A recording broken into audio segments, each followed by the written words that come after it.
What's going on, everybody? Here we talk about everything Private Eye, and I got a special guest in the building, Denzel Whitaker. I almost messed up your name. Let me do that one more time. It's all good. Denzel Whitaker is in the building with us. You're not related to Force? Yeah. No. Do you get that a lot? My entire career. Your entire career? Is it a little bit annoying, or is it like, no, he's a great actor? No. Please, it's an honor. I mean, I've worked with him twice. Amazing guy. Just truly one of the best. Kind, sincere, whatnot. But of course, I got to represent. Like, my actual father is also a great dude as well. So it's never annoying. It's highly complimentary, but also put some respect on, my pops as well. You know what I mean? Yeah. So my last name is Brady. Okay. And I always get the Wayne Brady. Of course. And so hysterical. And there's all the Bradys. So I get it too. So I understand. And right. I actually got called Brady Bunch my entire life. So that's but you could turn that into something fly. You could spin that marketing. Yeah, without it being corny a little bit. Nowadays, because everything's nostalgic. That's true. Oh, man, you got the Brady Bunch, which is you and a whole bunch of, cats. This is, the group. It's the collective, you know what I mean? That's fly. Yeah, it could be fly. It depends on how you pull it off, though. It's real. You walk a fine line. You walk a fine line. Yeah. See, Brady Bunch is modern America. It's the white picket fence. Yes. So if you turn that into some dope underground hip hop collective, the Brady Bunch, y'all snapping. Look, if I do it, you heard it here first. That's all right. Just send me my 10%. Hey, you know what? I can work something out. So how did you get involved with the Private Eye?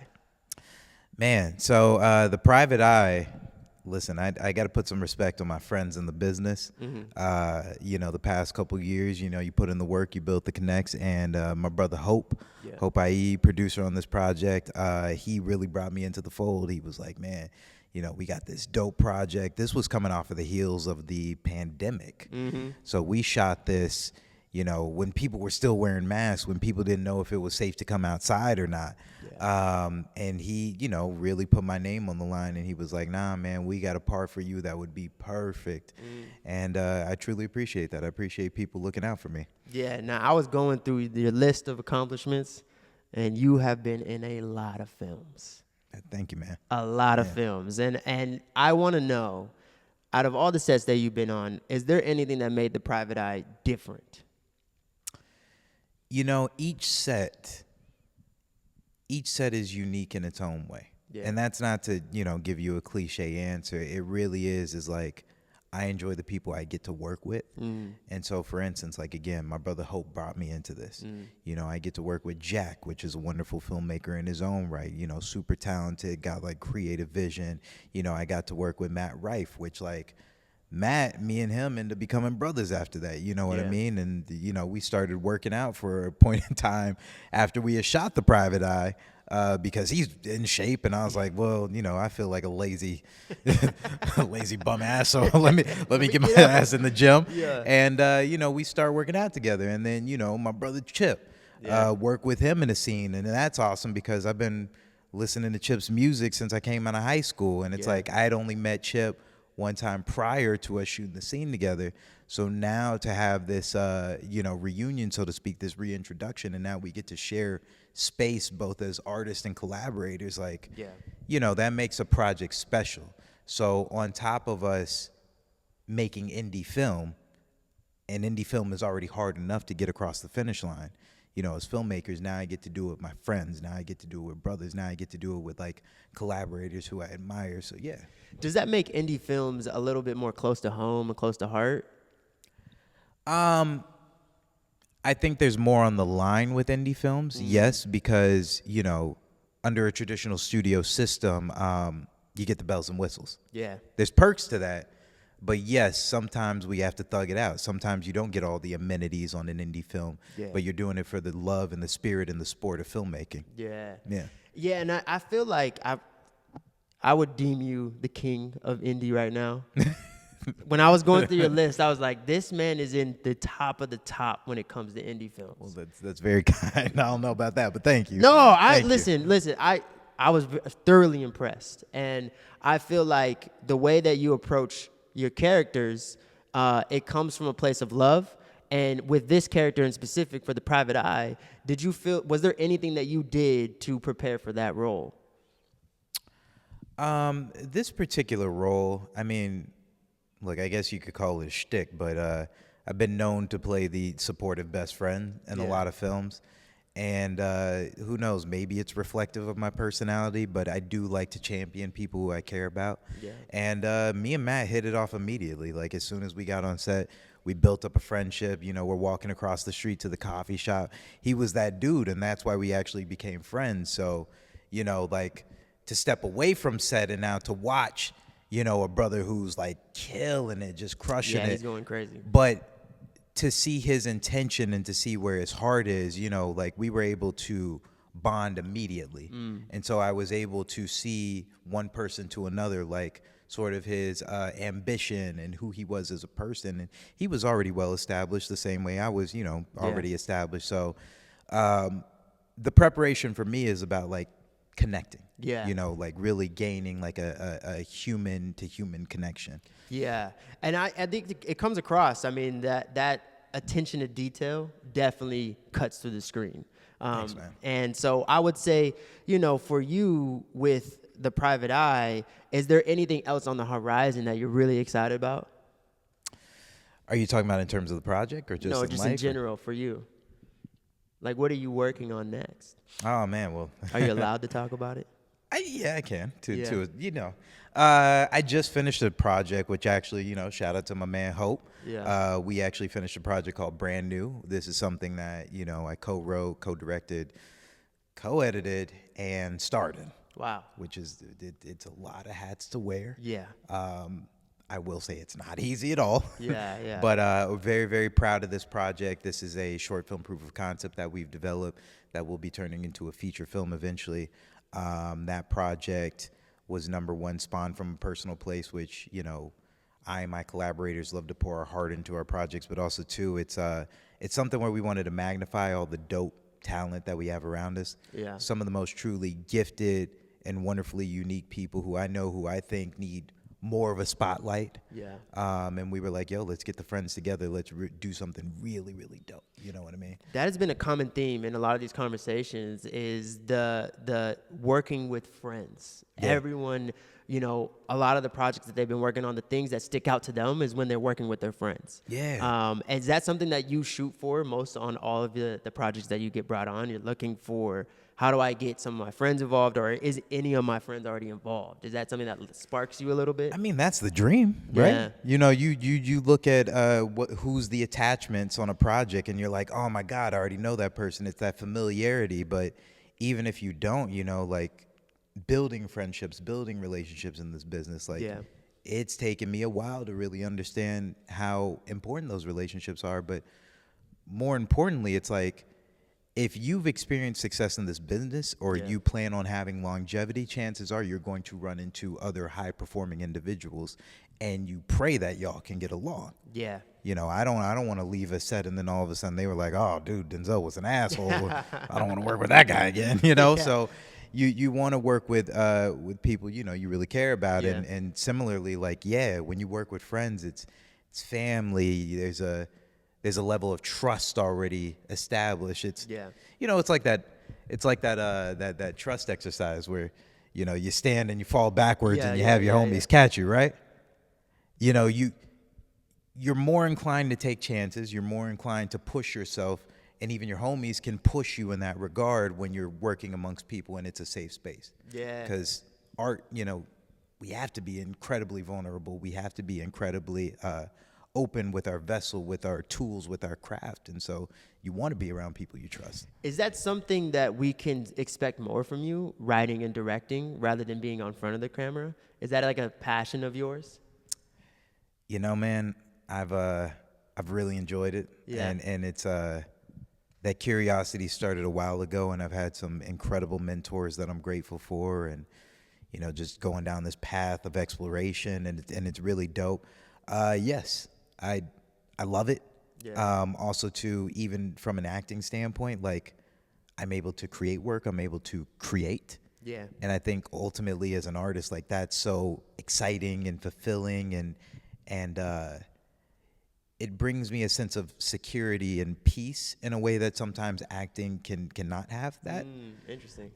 So I highly encourage anybody who like jumps in the business and they ask like, hey, you know, what are the secrets to success or whatnot, is find your own voice and don't be afraid to create. Don't be afraid to dare. Like, artists don't need to be put in a box. Yeah.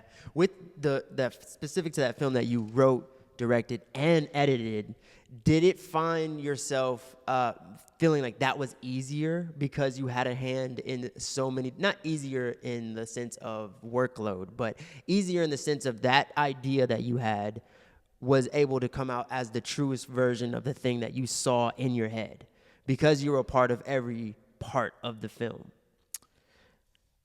Yes and no. Only because to really get to that place, I think it's highly important to remove one's ego out of the entire process. And I'm grateful to God, number one, for the vision, but number two, like the team that we've been able to build. I say we because these were collective decisions that were, you know, meditated upon and thrown across the board. And it's not just one single thing. And I'm grateful for my collaborator, Quincy Ledbetter, who, you know, every step of the way, he co-wrote, co-direct, co-edited with me. Like, that's my brother. And even when I was on set acting, you know, to be able to lean on him as my co-director, to lean on my DP, John Rosario, to lean on my first AD, to lean on our producer, Yuki Ledbetter, to lean on Hope IE, like, to lean on these people and be like, yo, this is not a singular effort. This is not just an island. We are doing something as a team. So, you know, I would have to say in that regard, more grateful to God around the people that I've been surrounded by. I love that. And then we were able to do this together. You know what I mean? Was there ever a moment where you had to like kind of remind yourself of that, or was it just an easy flowing thing? Was there a moment on that set where you were like, you know what, you know this area better than I do, let me allow you to lead this side? I think every step of the way, man, as much as we can, hold a sense of awareness and remove sense of self. Yeah. You know, as much as we can. You know, it's healthy to look yourself in the mirror and be like, hey, this isn't just a singular effort. This is not just you. You know what I mean? We do this all together. So yeah, it's you know, you want to remind yourself. You want to keep yourself in check. Like, yo, are you getting out of line? Like, Yeah.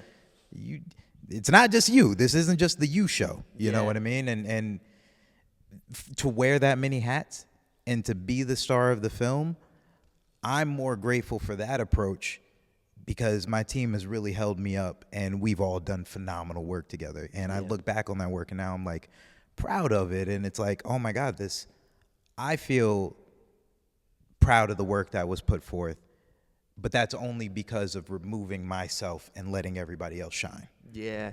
Now, you said that you normally get casted as the best friend in the roles, roles that you jump in.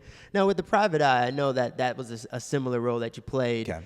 Did it feel like on that set, with me being that role, I'm excited to see myself in that role again? Or were you like, I'm excited for this specific role that hasn't came yet? And what is that role? So it's a two-part Okay, question. sure. 2 parts. I'm always excited for the next role. Yeah. Is Look, there a specific one? That Yeah. you're looking for? There's okay. Look, I'm always grateful to be working. Yeah. Number one, and if the pandemic and if you know the writer's strike has taught anybody anything, especially if you're an artist that's actively in the business right now, you should understand that opportunities are a blessing. So I'm grateful for every single opportunity that comes my way. Just thankful for the fact that I get to do this thing that I love so much. But there are roles that I want to play. You know, there's, you know, the scientist I think would be kind of fun. You know, something tied with litigation. You know, maybe like an attorney I think would be dope. You know, an action film. Like these are roles that I've always wanted to play, or you know, emulate roles like a Back to the Future or like a Jurassic Park. You know, these are things that I'm a fan of. Yeah. But even with The Private Eye, like again, for me, yes, okay, it's a familiar skin that I've worn before, sure. But that doesn't mean the context of what's being portrayed isn't the same. So, you know, there is discovery along the way. Yeah. And I'm going to just say that for people who haven't seen it yet. There's discovery in the film that makes it quite interesting. There is turns, so to speak. without showing our hand, where it's like, okay, that's dope. I wonder how I'm going to play that. Yeah, it was an interesting film. It was like a lot of twists and turns, and it was wild to watch it all unfold towards the end of the film. And now, with you, let me think about this next question that I had. Oh, yes, there we go. Where can the people find you now that if they say they watch The Private Eye and they're excited to get to know more and follow your journey, where can they find you at? Oh man, well, I need to do a better job of this, I should say.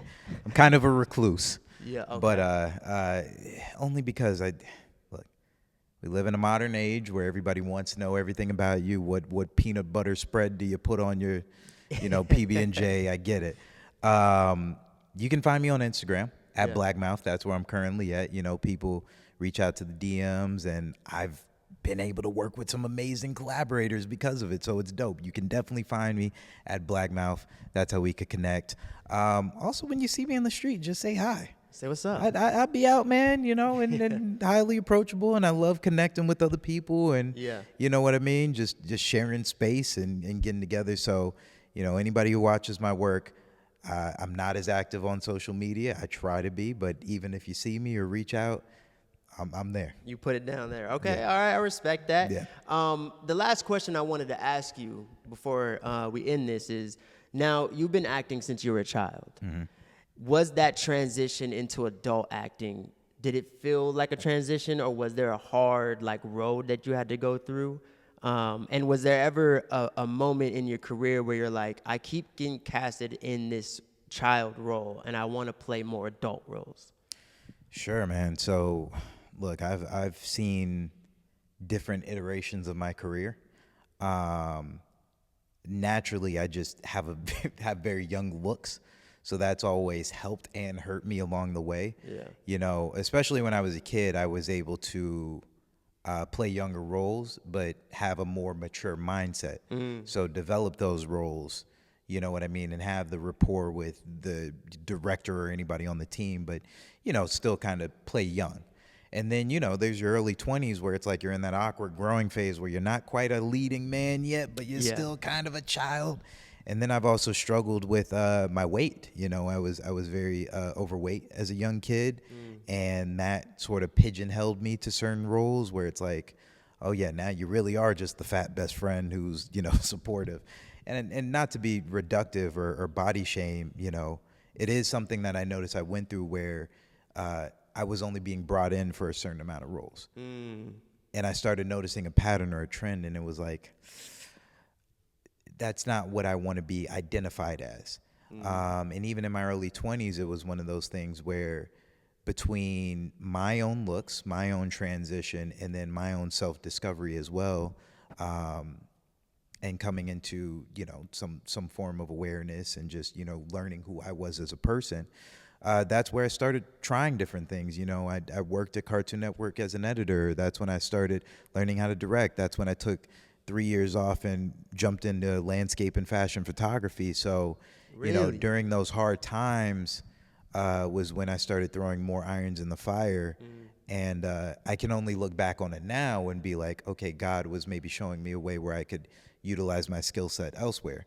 But thankfully, I was able to pivot in those times, because who knows, if I just rested on the laurels of my acting or just kind of sat by and waited for the phone to ring, who knows where I would be. Do you think that was a trend in your personality, or you had to learn it? The way that you're able to adapt and learn and put yourself in different positions that may feel like foreign, but learn to master it. A little bit from my parents. My parents always, have inspired me that anything you put your mind to, it's cliche as it sounds, it's so true. Yeah. Like my parents have always been strong supporters. It's the people in my life who hold me down, like my god sis, who encourages me on a day-to-day basis, and just a phenomenal woman who really gives me the confidence to do stuff. And then it's curiosity. I kind of want to know, why do things work? I want to know what's under the hood. I want to know why choices are being made. And so, when I get an opportunity, there's a curiosity behind it where it's like, oh, cool. Well, so how does that? And if you do this, oh, the magic trick. And so when I started learning the magic trick about filmmaking or just creativity in general, like the creative visual arts, I was like, oh, I want to know more. Yeah. And that curiosity has led me here, and that's why I continue to explore. Man, well, you're a deep soul. You know, just listen to you speak. I can tell that you lived a lot of life. You look young, but you lived a lot of life, Thank you, man. man. And I'm just happy we got to sit down and talk. And I'm excited for the world to see Private Eye. Yeah. And I'm excited to see them, see you in that role. Oh, thank you, man. So if you haven't done so, go watch it. And you know where to find them. Thank you so much for sitting down, man. Thank you. I appreciate it. Appreciate It's it, dope. man. Yeah.